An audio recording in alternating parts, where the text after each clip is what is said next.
Global समूह flotilla के बहरी जहाज मारिया क्रिस्टीना के अतालवी कैप्टन तोअम्मा सोबोरोतोलाज़ी ने इस्राएली हिरासत के दौरान इस्लाम कबूल कर लिया।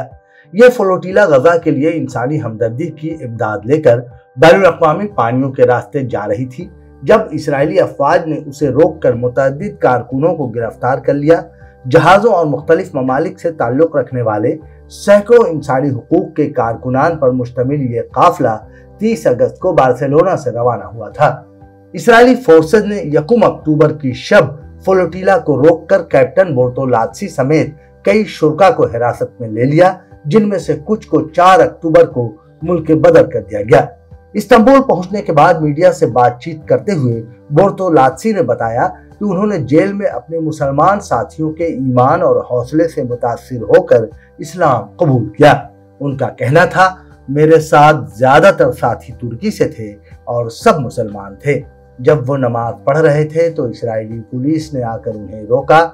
उस लम्हे मुझे उनके साथ खड़ा होना जरूरी लगा। बाद में मैंने अपने दोस्त के साथ मिलकर कलमा पढ़ लिया।